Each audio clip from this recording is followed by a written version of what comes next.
अगर तुम अपने इमोशंस को कंट्रोल नहीं कर सकती तो जाओ यहाँ से। जैसे तुम्हारा पति मुफ्त की रोटियां तोड़ता है तुम भी तोड़ो। डिजाइन के बदले तुम्हें बिना काम किए सैलरी और बोनस दे दूंगी, पर मेरे कंपनी का फेस तुम नहीं हो सकती। जाओ यहाँ से। ये कहते हुए गायत्री देवी जोर से अवनी को धक्का देती है और अवनी अपना बैलेंस लूज करके जमीन पर गिरने वाली होती है। ऑफिस के अंदर से सब लोग तमाशा देख रहे थे। नील और शनाया ऐसे मुस्कुरा रहे थे जैसे उन्हें लॉटरी लगी हो। और इससे पहले कि अवनी पूरे ऑफिस के सामने अपने मुंह के बल गिरे, गौतम उसे पकड़ लेता है और गुस्से से गायत्री देवी को देखने लगता है। गौतम अवनी की आंखों में आंसू और शर्मिंदगी देखकर आग बबूला हो जाता है। उसका बस चलता तो अभी के अभी वो अग्रवाल ग्रुप की पूरी बिल्डिंग को मसल सकता था, गायत्री देवी के ईगो के साथ।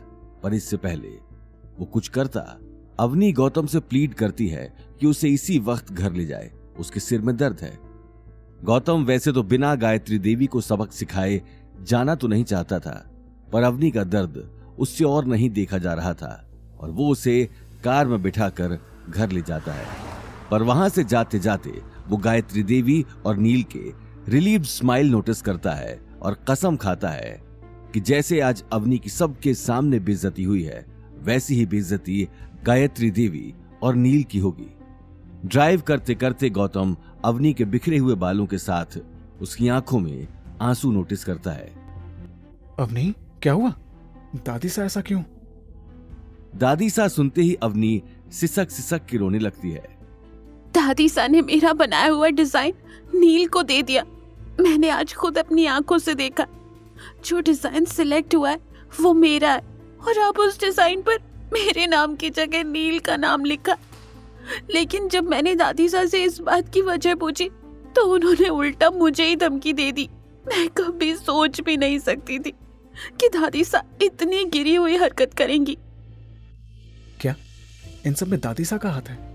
और नील उनकी आड़ में ये उल्टे सीधे काम कर रहा है। गौतम का पारा चढ़ चुका था।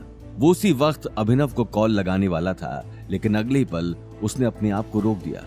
वहीं अवनी गीता और अनिल को ये बात बताकर परेशान नहीं करना चाहती थी।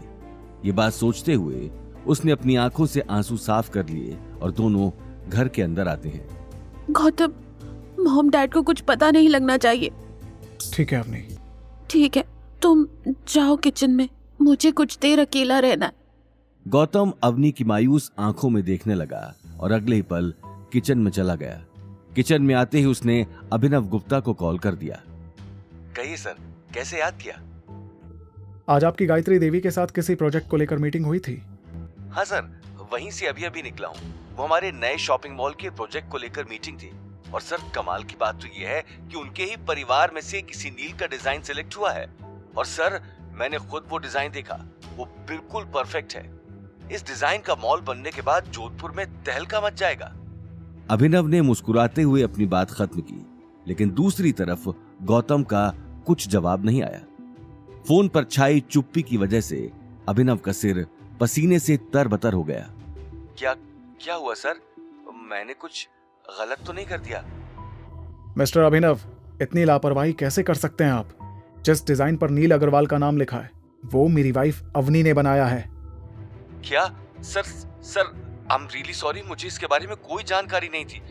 लेकिन आप चिंता मत कीजिए, मैं अभी के अभी नील अग्रवाल और गायत्री देवी से बात करता हूँ। गायत्री देवी और नील की वजह से आज मेरी वाइफ की आंखों में आंसू हैं और मैं ये लापरवाही हरगिज बर्दाश्त नहीं कर सकता हूँ। उन दोनों के अलावा जो इसमें शामिल है, जल्द से जल्द सबका पता लगाइए। यस सर, डोंट वरी, अब ये लोग बचेंगे नहीं। ऐसा ही होना चाहिए। और अब आगे क्या करना है मैं आपको कल सुबह कॉल करके बताऊंगा। Yes sir. ये बात सुनते ही गौतम ने फोन काट दिया और गुस्से में खिड़की के बाहर देखने लगा। उसकी आंखों में बदले की आग साफ दिखाई दे रही थी। गायत्री देवी, अब देखो मैं क्या करता हूं। बस बहुत हुई तुम्हारी मनमानी। अवनी की आंखों में आए आंसुओं की कीमत तो तुम्हें चुकानी ही पड़ेगी। आगे की कहानी जानने के लिए देखिए अगला एपिसोड सिर्फ पॉकेट एफएम के यूट्यूब चैनल पर और रॉयल वारिस के सारे एपिसोड्स को सुनने के लिए डिस्क्रिप्शन में दी लिंक से डाउनलोड करें पॉकेट एफएम ऐप।